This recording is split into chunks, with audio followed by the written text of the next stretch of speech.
In the bottom right-hand position as the red Terran, we have FXO Braddock. And top left, we have Zenio from Team Liquid. His name is Jungmin Choi, which I know because, again, I feel like it was so similar to Jungmin Cho, which is MC's real name. You know something I learned interesting, Andre, the other day? Zenio's APM is one of the highest out of any Koreans. And when I say APM, I mean true APM. We still look at a lot of players, MC, Dongre-gu, like these really incredibly fast players. But when you put all the replays into SC2 gears, Zenio actually has a raw true APM, EAPM of 240. Wow. Which is insane, and he plays at like the 390 mark, which is like everyone spams and everyone. But Zenio plays really fast and efficient, as and you play really efficient too. Your replays are in SC2 gears as well. It was when Violet played against you. Oh. And so Zenio plays an incredibly fast pace, and I think people would be really impressed to watch him. So if you ever see Zenio stream, definitely check it out because he's a Zerg player everyone should be paying attention to. It's interesting. I wonder what Lasira's is. Oh man, he has. That goes at like 550 APM. Oh man, like Lasira plays incredibly fast, and it's all because he plays the piano too. It's amazing. And I played piano, but I quit when I was like 9, and now I regret it because I could have been like Lasira. It's okay. I played the piano as well. I didn't get that fast. I'm just. That's why you have efficient APN, man. I know. And I don't. But let's go ahead and talk about the builds really quickly. We do have a fast expansion. I like the drone scout to begin with, just to make sure he's not doing any sort of double racks pressure or command center first. That way he can react appropriately. We do have a 16 spawning pool as well. And not only that, Braddock has been, I believe he was scouted. Yeah, he was scouted showing the gas. So this looks to be a standard reactor Hellion expand. Still very relevant.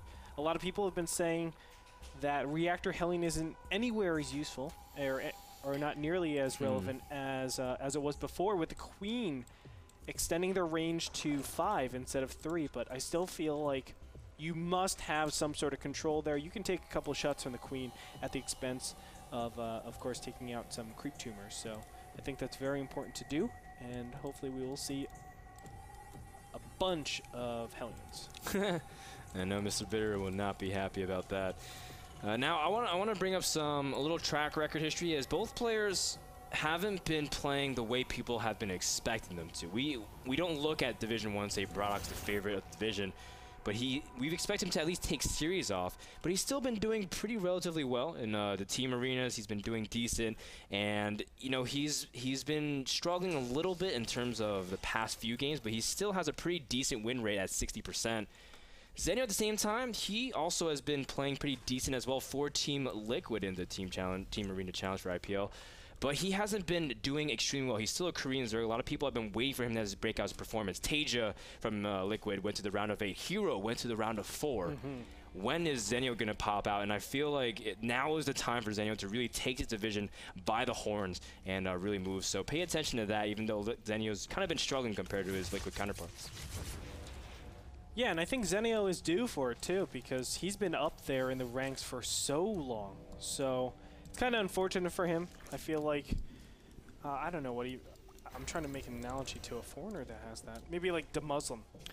His teammate Haypro. I mean, a lot of people. Oh, you mean people who've been in due for like a breakout performance? just due for a huge win, but they just consistently get to the top. Players like Alive as well for a long time was not producing results, and then all of a sudden, Alive was able to really conquer Nerf's piece together. Hero, same way. They were fantastic when they would run these games. Zenio, I hear, is feared in practice, as he is incredible on ladder and custom games, and just has to piece everything together. And you can see Zenio at this point is playing very safe, getting his wall up very nicely. Now Antigua has a very interesting dynamic. A lot of people are really starting to see how hard it is for Zergs to secure bases past 4 and 5. Or just bases 4 and 5. Yeah. A lot of people, some Terrans are just comfortable letting Zergs get 3 base, but then just denying expansions and taking advantage based off that. So we saw Straylock try to do that quite often on this map, and we're not sure how this will play out, but Antigua has been seeing some interesting dynamics for the mid and late game, and it hasn't been ending that early. Yeah, well, we do have early game pressure coming out here. We have a drop, 7 Marines in this medevac, and it will drop directly on top of here. Now, it's unfortunate because Zenio went delayed 4 gas. He went to 2 gas first and then started getting all of his main structures and then went to 4 gas. And I really like that. A lot of other players I've seen go straight to 4 gas, and it really does hurt you in terms of defending. You can't get those units out fast enough because your drones, you're busy making so many drones. But this is a great position. I think Zenio will be able to fend this off pretty nicely. He just needs to get up some sort of, I think some sort of roaches. Oh, they're very delayed, actually. Ooh, some of the drones are getting roasted here in the back, and you can see that Braddock is trying to see if he can dodge it. A couple of Hellions do end up dropping, but Braddock doesn't have stim on his Marines. That's actually a big key factor. He'll be able to do a lot more damage. Zenio loses his Queen with the most energy, so no transfuse from that Queen. And Braddock will finally pick up after doing some drone damage. He killed 13 workers here. More than some. But Zenio still has a pretty healthy drone count relative to his opponent. 46 to 35 at this point. So Braddock is about even in economy. Given the build of Zenio, he's actually a little bit behind now. Zenio was looking to get a very booming economy. Because of that harass, his 3rd hatchery is delayed. And also he wasn't able to actually put it on the 3rd base, so it's kind of unfortunate. A lot of times you do bank on that on a map like Antigua Shipyard where, as you said before, it's very hard to get a 4th and 5th base.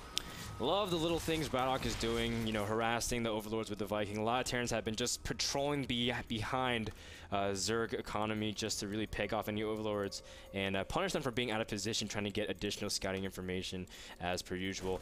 Braddock, he's finally getting stims started. Very delayed, but nonetheless, he's done enough damage with the Marines. He's just going to turtle while getting his 3rd base relatively quickly, considering he doesn't have a strong defensive perimeter set up. Zenio also getting his 3rd base, so we're finally starting to reset a little bit to the passive mid-game. Now, Zenio has his lair about to finish as well, so pretty standard timings. And Antigua Shipyards, we've been seeing lots of prevalent Ling and Fester Ultra play, Andre. Do you like that kind of style? I mean, what do you think of Zenio's build right now? I like that. Obviously, Ling and Fester Ultra relies on always keeping up the pressure and just swatting down any form of big attacks. You know, you're looking to actually surround them and mess up their pushes as much as possible. So obviously, I think that's a really good style.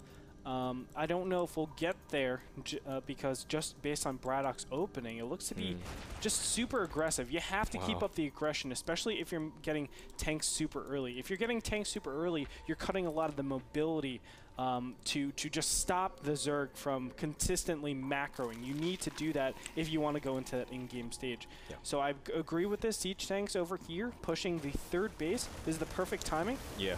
And you know, I would even say you don't have to take those down. Take those destructive rocks down. Just lift them up and then make it very hard for your opponent to engage onto you. It actually it protects some tanks to a certain degree, but Braddock doesn't have stim done yet, so and he also has +1 in Q, which will finish up momentarily. And with that, Braddock has to be very cautious, does not want to lose his tanks. If he loses his tanks, especially with Marines without stim, loses all integrity to his push. Zenio already preparing the way with lots of Zerglings. He has some Banelings, but his speed is about to finish, so from very good timings. Braddock also dropping the main as well, going to target the spawning pool, an excellent choice. Yeah, and you can see what he's trying to do, just force his opponent not to drone from here. And this is exactly what we're talking about. Wow. If he was to just defend from here, that would be a terrible situation. Because think, then his opponent just drones up. But now, look at how much he's been able to catch up with his opponent, even though he's on 4 different hatcheries. 65 drones to 52 with 3 orbital command centers. That's an extra 13.5 SCVs or harvesters. That puts him ahead of his opponent. A very nice job done there. I agree with that push strategically. It's very sound. Yeah, and it's also good on both halves because Zenio also didn't he didn't overreact terribly. You can see he still has a pretty healthy drone count in the mid-60s, and in the end he's showing restraint and not sending his units immediately to the army, getting impatient. But Zenio still has a lot of units controlling the center, and he doesn't have some really key upgrades. Like, of course, his +2/+2 would give him a really strong timing in terms of dealing with the Marines. But Braddock looks pretty hard to move, at least from the outside of his naturals. Zenio might start working on destructible debris, giving him another entry point to harass. That would be a little troublesome.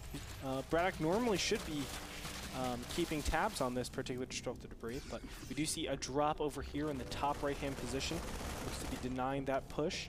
Or you can see he's denying that expansion, but it's not going to happen as the push comes over. But I like where Braddock is, actually. If we look at the upgrades, his 2-1 is finished as soon as the 2-2 finishes. So a lot of the relevance of that Ultralist play won't be good, won't be there. So what does Braddock go into? Or excuse me, what does Zenio go into to trade efficiently? A lot of times when you go to Hive Tech, you need to free up a lot of room. You can see Zenio is already at 160 supply. And normally when you go Zergling, Roach, Baneling, there's a ton of supply just stockpiled there. Normally you want a huge 2-2 timing, but as the timings work out, the 2-1 is going to finish perfectly. That will give Braddock efficiency. He might have a lot of, I guess, momentum after the battle actually goes down. Yeah, and Zenio, he does end up dealing with the drop here by his 4th base, but the big thing is Zenio's vision has really been clamped this entire game. Braddock's been doing a great job controlling the space, and Braddock's moving towards the center of the map, and Zenio, he's not paying attention to it, has to really call back his units, not overcommit. Every infestor he loses at this point is invaluable, especially towards engaging, especially if you have your fungal energy. And at this point, Zenio has to really back off here until we can get more reinforcements. I like what Zenio is doing, though. He's just trying to make it tough for his opponent to actually take position. And we do have a Zergling run-by over here, excuse me. These Zerglings are able to obviously bring back all of those units, but what Zenio really wanted is for this center push to recede backwards. He doesn't want him to take so much position over here, which it does to an extent, but Zenio doesn't have the units to punish only siege tanks for being in the middle. So it's unfortunate, and Braddock will continue this push. There's a great timing that he needs to hit before Ultras actually come up, because it looks like Zenio is doing a style where he's just relying on not maxing. So this is the other style of Zerg versus Terran where you just don't max. You don't try to put in that supply so that there's not this trade that you're forced to do. This is considered, I would say, the riskier way, just because timings are a lot stronger, but we'll see if Zenio can actually do anything about it. It's tough because Zenio is forced to defend this 4th base with his infestors, making it hard for him to really directly engage on the army. He's going to have to wait for the Ultras to come out with the Zerglings, and that's exactly what he's doing, biding time. He does have Inspire prepared as well for any kind of potential tech switches in the future, but for now, he needs that Adrenal Glands, Chitinous Plating, and +3/+3, and when that all comes slamming down, Braddock will have a hard time dealing with it. Fungal is also at the 4th to truly buy for time, but does Zenio have enough time? That is the game that we're waiting for in terms of whether or not Zenio's going to be able to hold off this push. Yeah, this is going to be very difficult. Fungal growths are going to continue on these Marines. I don't know if it's going to be enough, though, because a lot of the Infestor energy is being used up over here. He doesn't have any conjunction with his Infestors and his Ultras. That could be proved to be very troublesome when he goes to break this front push. Siege tanks are very well placed, and the 4th base looks to be taken out, but I like what Zenio has done. He has a little bit of insurance. Bottom left and top right has their own expansion, so he's very efficient in that manner. Looks like Zenio's getting ready for a push. He's going to send his Ultralist forward. His Infestors are not really there to lock down the Marines, so they're just running as fast as they can. Look at the splits here from Braddock, and the engagement looks like to push Zenio back for the meantime. Braddock has an incredible positional advantage, and you can see that the hatchery in the 4th base has dropped, but Zenio has 2 other hatcheries about to finish. Braddock's 4th base is very nice and secure, with upgrades finishing for Braddock, which is very key for him as well. Yeah, absolutely beautiful way by Braddock. I think he played Antigua Shipyard the best that you could. And Zenio, he looks almost silly in this position, but it's like Zenio had a lot of tough options, a lot of tough decisions to make in this game. And it's really unfortunate, but Braddock has been able to almost just counter his opponent completely with this beautiful timing, coming at 180 supply against his opponent who doesn't really have the capacity to defend that, since he was waiting for that Hive Tech and splurging altogether. Zenio sending in his Ultralist and his Zerglings. Does he have enough to hold this off? Braddock splitting as best as he can. Braddock is in great position. His Medipacks also really keeping those Marines alive way longer than they should, but +3/+3 has finished for the Ultralist, and they are pretty resilient. Braddock not really microing his Marines back, trying to do a lot. He's also pressuring another base in the top right corner, and Zenio finally manages to break tanks.